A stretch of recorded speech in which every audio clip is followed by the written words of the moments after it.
Good evening, students. So today we'll see Ashoka. So as you are seeing that one of the largest extent, like in this little picture you can see, was there under the Mauryan Empire, and it was particularly under Ashoka that Mauryan Empire reached to its zenith in terms of the area. Okay, look at this extent, and if we move like forward, look at the extent under Ashoka, like almost whole of India and even your Afghanistan area, the present day Pakistan area, Sindh, Baluchistan, all the northwest area of the subcontinent. So these were also there under the Mauryan Empire, and for these reasons only Ashoka was known as the first Chakravartin Samrat of India. What does this word means, Chakravartin? Chakravartin means wielder of the wheel.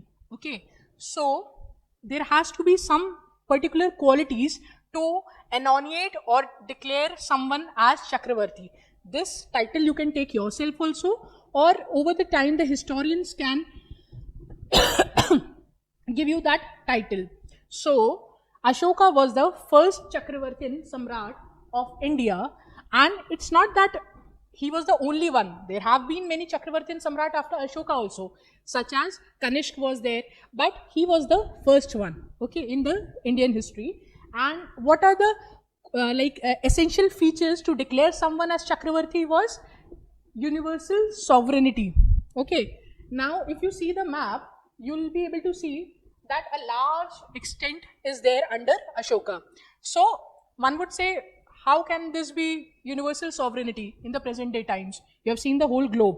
But understand, we are talking about 300 BC, 200 BC. So before Christ, we are talking for like many centuries ago. Okay, so we are dealing those times when Alexander, if he was visiting, he was conquering the world, he was thinking that, okay, if I conquer India, that will be the end of it. There is no world beyond that.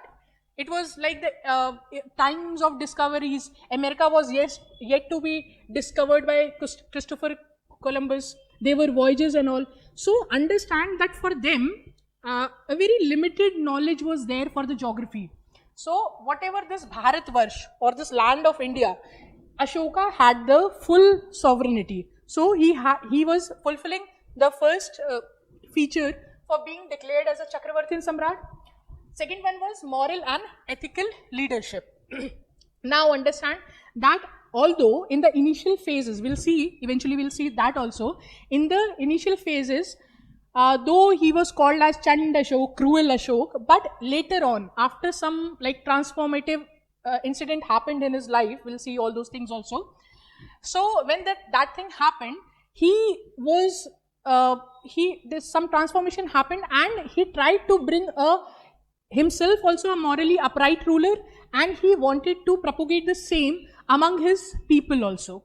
Okay, and if you see spiritual and religious acumen, when he propagates the message of Buddhism, you are able to understand that he was a spiritual leader, and he was able to have that wisdom for understanding the religion, the spiritual aspects. Okay, and he promoted unification and harmony among his subjects through his edicts, the Ashokan pillars. He propagated this message to his subjects through the use of edicts inscription, in which he used a language friendly and known to the people. He didn't use Sanskrit, caste, which was the privilege of the upper caste people. He used a which was common language like Pali, Prakrit, and a script which was known to these people, so that the message of Buddha, the policy of Dhamma Ghosh which he pursued, would reach to the people. Okay, so that was the thing. And see, if we see the phases, the life of Ashoka, he had a very, you can say, very filmy kind of journey. Okay, you could see the transformation happening in the man eventually.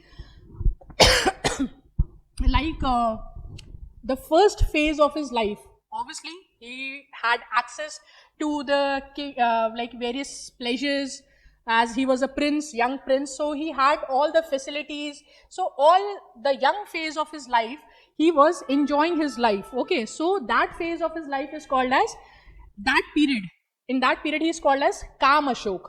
Okay, so he's least bothered about all these Dharma policy and all welfare of the subjects. He's not interested in all those things. He's just enjoying his life because his father is the king, so he's doing that thing. So he's not working, he's just enjoying. So that phase of his life is called as Kam Ashok. Then after that, there happens a power struggle. Okay, and especially the Buddhist text mentions that Ashoka killed 99 of his brothers. Okay, I think so. This number sounds very exaggerative, right? Like 99 of his brothers, but we'll see what could have been the angle of giving such a huge figure. We'll see later on. So the Buddhist texts mention that he killed 99 of his brothers in the power struggle after King Bindusar's death, and in that he killed all his brothers. He just left his younger brother, and that too on a condition that you should retire for for the life of a monk. You should leave these materialistic aspects and you should renunciate this world and go for a sagely life. So he leaves him on that condition, but the other brothers he kills them all. So this is according to the Buddhist text. And also we all know about the Kalinga war, in which he massacred the people. The war happened, and so these things like his period when he kills his brothers, the Kalinga war, that phase is called as Chand Ashok, or the cruel Ashok, or when he was anointed as the governor of Ujjain, or when he was sent to Takshila. So he was very aggressive during that time, very cruel, very harsh in his policies. But after the transformative event in which he changed his policy, after that he was called as Dhamma Ashok. Okay, Dhamma Ashok, Dhamma is the policy of Buddhism, like all the good things, like to follow a morally upright life, okay, to follow the path of truthfulness, to follow non-violence. All the good things, or the philosophies or the principles of Buddhism, they are like objectively defined, and that is called as a Dhamma. And after that, the Kalinga war, he was able his mission became to propagate the message of Dhamma, or the message of Buddhism. Okay, so these were the phases of his life. But a question comes, did Ashoka converted to Buddhism after the Kalinga war?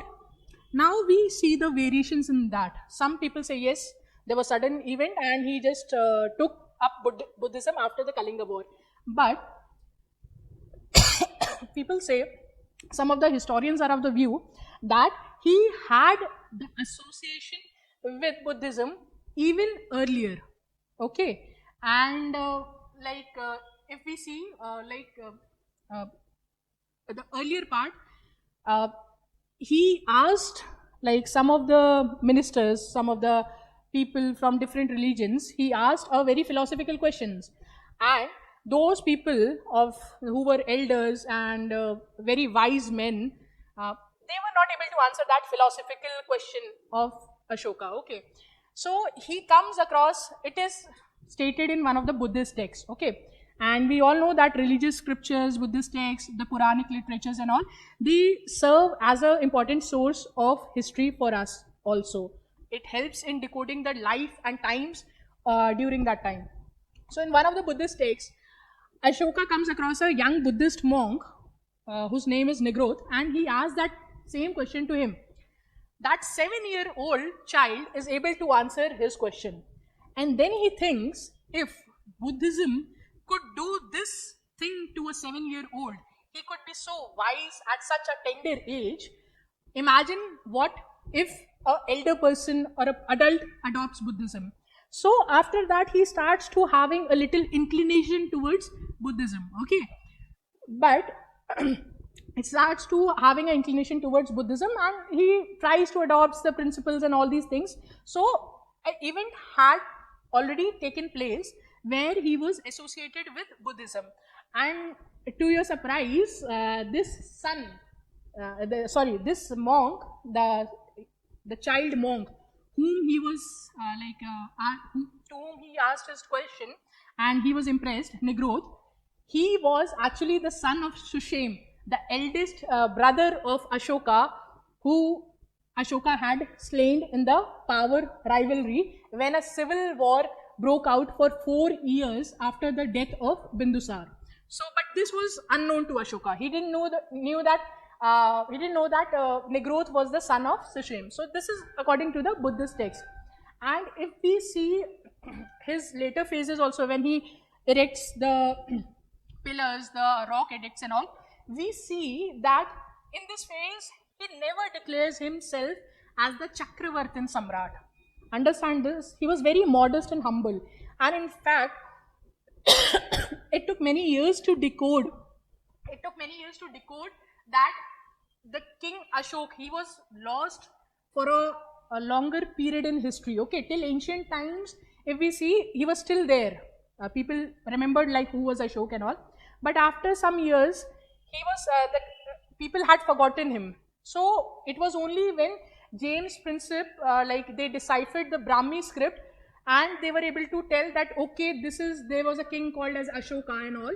So wherever he has mentioned, he has just simply humbly mentioned as King of Magad or Devnampiya or Piyadasi, the beloved of the gods, who is Ashoka. Never he used such a pompous title such as Chakravartin Samrat for himself. It is the historians who have told him, historians have told in the books that he was the first Chakravartin Samrat. He never calls himself. Okay, so all these things tell that he followed a very simplistic life, and he was a very wise and ruler, and who pursued the welfare of the people, who looked that justice happened to everyone in the kingdom. He in fact looked his subjects as his children. So like a father looks towards his child or his son, he thought the relation between the king and his people, the subjects, in the same way. Okay, so that's why he followed the policy of Dhamma Ghosh, and he tried to propagate the same thing towards his people also.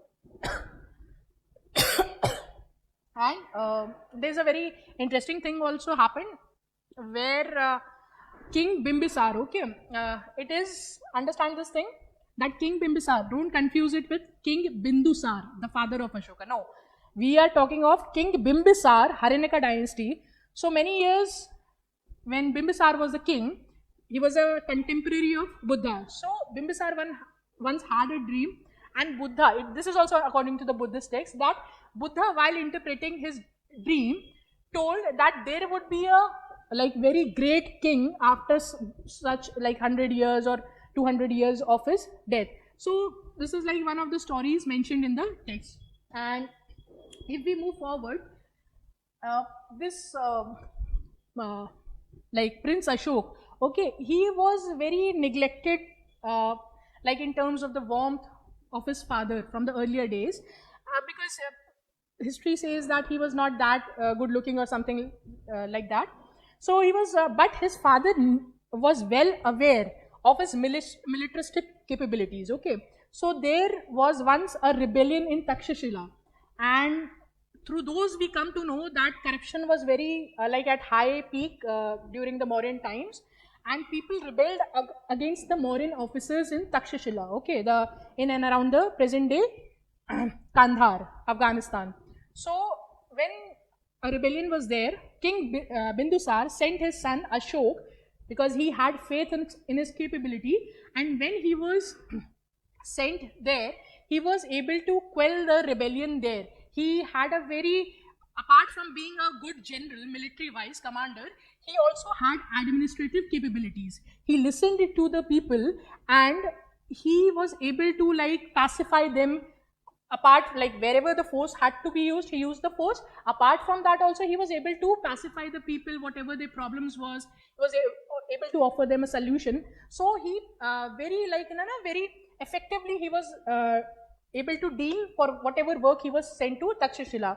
And on these first he was sent to Takshashila. See, this is one of the text in the edicts, where one of the like Buddhist texts where it is written, now it happened that the city of Takshashila rebelled against King Bindusar. He therefore sent Ashok there, saying, "Go, son, lay siege to the city of Takshashila." So these texts helps us in inferring what could have been the political conditions of those times. So that's how like these texts, the Puranic literatures, they help us in decoding the things. So impressed by his administrative capabilities, he was later on made the governor of Ujjain, where also he ruled very effectively, and even his father was impressed by it. And this was also one of the reasons that his eldest brother Sushem also had a little like jealousy towards him after seeing his like effective capabilities, administrative capabilities, and being a good general. So he was impressed also, and that's why he was jealous also, like, okay, he might be a potent rival for me in the run up to the throne. So always that rivalry had been present between Sushem and Ashok from earlier days only. And if we further move, we see that in the like in 261 BC, during 13th year of Ashoka's reign, we see the most transformative thing that happened in his life was the Kalinga War. And it is said that the war was so deadly that almost like 1.5 lakh of the people were taken as slaves, and 1 lakh people were killed. It was said that Kaling, the present day Odisha, okay.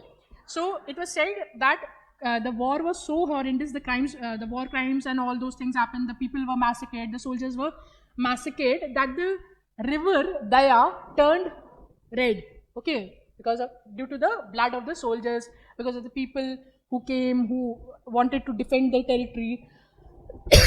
So all these things happened, and sorry, and it was after this Kaling war that Ashoka pursued, like he changed his policy from Bhairi Ghosh to Dhama Ghosh. What is Bhairi Ghosh? Bhairi Ghosh, or it's Bhairi, like it's the sound of the war trumpets, or whatever, like the ruckus is created or the war cries happening, trumpets are blown and drums are beaten before the war.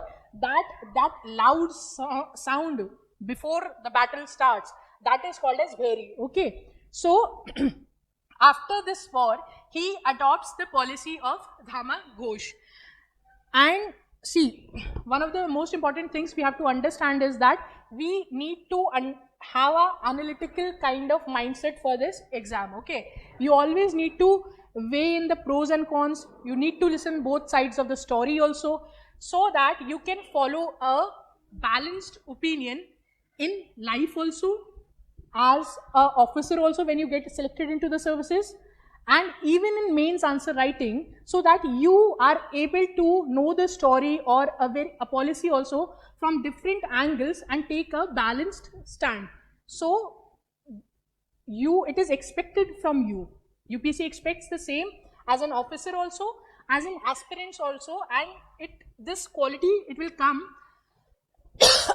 once you start questioning, once you start to analyze the things, okay. Rather than ratification or just rote learning, you need to analyze the things. Now, see, he adopts the policy of Dhama Ghosh after the Kalinga War. But understand this thing, if some of the historians say, it is the view of the historians, that if he adopted the policy of Dhama Ghosh, was it just as a like showcase policy? Was it a crafty policy, or really he wanted to pursue peace, or really it was a pacifist policy? Okay, so why? Let's understand the reasonings behind calling it as a crafty policy. First of all, when he conquered Kalinga, and if he had a sudden change of heart or he was remorseful, why didn't he after the war, why didn't he return the kingdom to those people? He didn't do that. Okay, so if he was so like remorseful, he was feeling guilty for his action, he should have returned the territory to those people, because the people were passionate of protecting their land. He didn't do that. Okay, second, if we see that in terms of strategic location, if we see, okay, if we see in terms of location, Ashok had captured, or during that time, Mauryas had the full of India under their rule, and Kaling was the only territory left. So after capturing Kaling, not much is left for Ashoka to conquer. So this could be a practical reason also, that okay, now I have taken like the universal sovereignty or almost the whole of the land. Now nothing is left for me to conquer. So okay, so that was his last war. After that, I'll pursue a pacifist policy. Third, okay, just notice this thing. Just notice this map. Ashoka had all of India under his rule. Okay, now only the tip and it like the southern tip, a very small area was left, and they were sovereign rulers like the Cheras, Cholas and Pandyas. These kingdoms, you'll find the mention even in the Ashokan edicts. So Chera, Chola, Pandyas, when these are there, it was they also accepted the authority. They were allowed to rule, okay, but they accepted, yes, the authority of Ashoka, that he is a great king and all that thing. So he then conquered them. He didn't bring these kingdoms under his direct influence. Okay, speaking practically also and strategically also, conveniently also, all these things if we keep in mind, it is very difficult to control from Nagar, from here, when no transport is there, when no trains are there, when no telephones are there, when no fax is there. Okay, so when technology is not there, it is very difficult to administer from Patliputra, the tip of southern India. So maybe that's why he didn't pursued for getting them, these kingdoms, under his direct influence. But if we see Odisha, okay, or the present day Odisha or the Kalinga region, it was also a important port, and it had access to sea. So citing those reasons also, that it was a like to secure the lines or sea lines of communication, okay, and to gather, like to have an access to the sea routes for the trade, it was also like necessary for him to, strategically speaking, to conquer Kalinga. So maybe like these all were the reasons that he went for Kalinga and not for these southern regions. And it was important for him, Ashoka, this region was very important for him, that even after feeling guilty, even after feeling the remorse after the Kalinga war, he didn't return the kingdom to these people. So it's not that sudden change of heart happened. So that's why these are the reasons that some historians are of the view that it might be a crafty policy. And after the Kalinga war, the policy of Dhamma Ghosh, or the policy of to spread the message or the doctrines of Buddhism, the principles of Buddha to like Southeast Asia, to Sri Lanka, it might have been more used as a soft policy, or as the Buddhism might have served as a soft power for the Mauryan Empire during that time. Okay, so historians are of the view that rather than calling it as that some change happened and because of that he didn't pursue, he like followed a pacifist policy, it might not be very correct to like give him a clean chit. Okay, it might, maybe because of the strategic reasons, maybe because he wanted to spread his word, his rule, like he wanted to do that through the soft power, because he knew the practical convenience.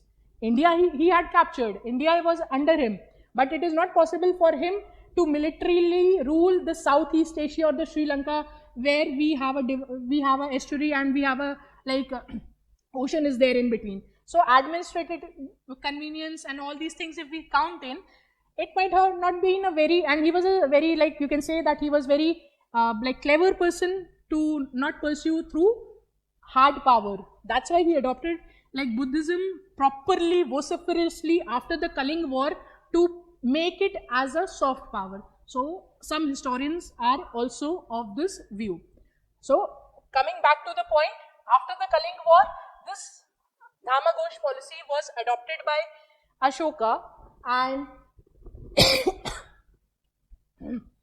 this policy is like more, it's not some kind of a religion, it was more like a moral code of conduct, okay, where he propagated the ideas, the principles of Gautam Buddha through his rock edicts and inscriptions.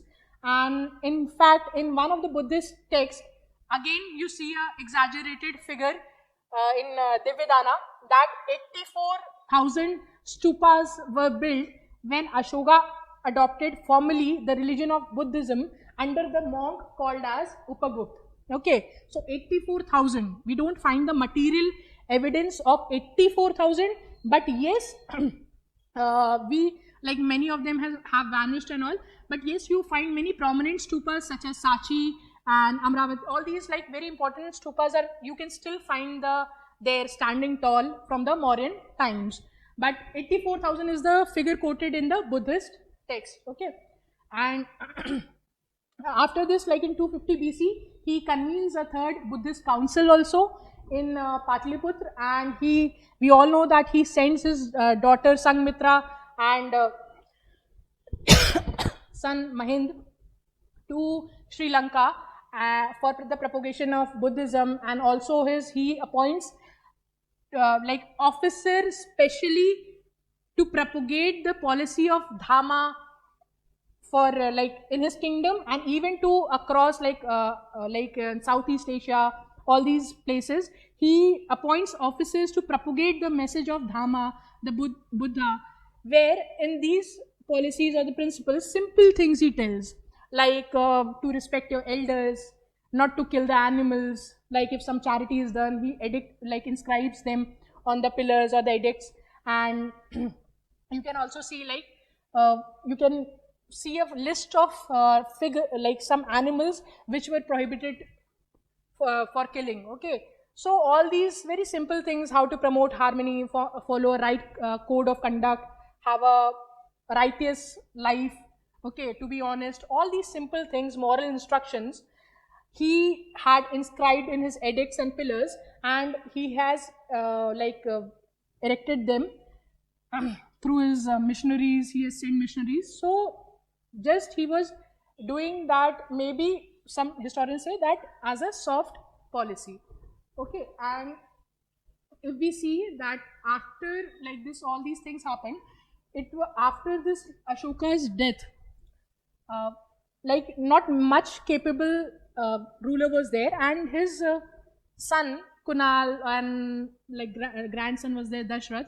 So those were the like prominent rulers after him, and they were not able, they were till that time the Mauryan Empire was still intact, but after those the Mauryan Empire slowly started to see the fissures and started to disintegrate, and it started to weaken up because it was too vast, and without the use of technology those times, it is like for a very long time you cannot sustain the whole of the kingdom under one rule. Okay, so it started to weaken up, and the last king Brihadratha of this dynasty was assassinated by one of his ministers, Pushyamitra Sunga, and he established the Sunga dynasty. Okay, so these are the things. And like coming back to one thing which I said that I'll discuss later, in the Buddhist text it is said that he killed 99 of his brothers. So why I was saying that this, not only me, like other historians also are of the view, some of the historians are of the view that this 99 figure is a very exaggerated thing in the Buddhist text. Why? Because they might be trying to show the world that, see, after like before adopting Buddhism, Ashoka was called as Chand Ashok. He was so cruel, and like after converting to Buddhism, he became Dhamma Ashok, or such a peaceful and morally upright person. So maybe like they are trying to show the depth. Not depth would not be the right word. They were trying to show the like what to say, the extent of his cruelty. That 99 of his brothers he killed, and after adopting Buddhism, because of Buddhism, there was such a transformational change in him. So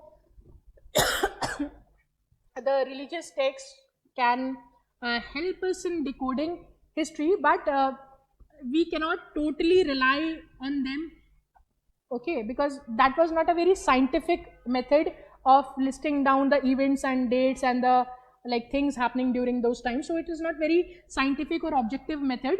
People had their own intentions also, like we see in the religious text. Somebody is trying to promote Buddhism, that okay, Buddhism is such a religion that after like adopting, there was sudden change.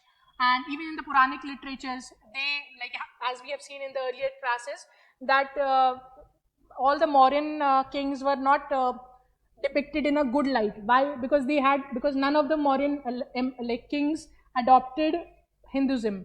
Eventually, any one of the kings, if we see, like the major kings, Chandragupta, Bindusar, and Ashok, everyone they adopted the heterodox religion eventually. So the religious texts can be used for inference. They can help us greatly in knowing the times, the culture, the society of that, but we cannot blindly depend on them for the like figures and all. Okay, so we always have to find some materialistic evidences also, like inscriptions or the like specimens which are we find, okay, archaeological excavatory things which we get. So this is the like about Ashoka. And one more thing, like I wanted to point out about Brahmi script.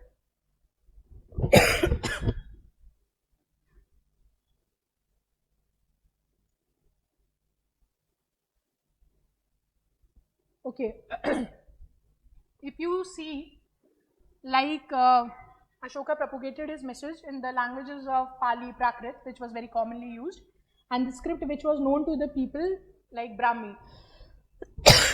So look at these red dots where many places like Ashokan pillars, edicts have been found. And if we see, look at this Brahmi script, this is early Brahmi, and most of the Indian languages in the script which they are written like Devanagari and all.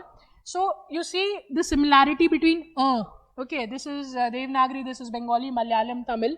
So most of the script, if you see in India, they have somewhere like have developed from Brahmi, having the influence of this script. Okay, so the modern languages also have this touch of the Brahmi script. Somewhere the genesis is from there.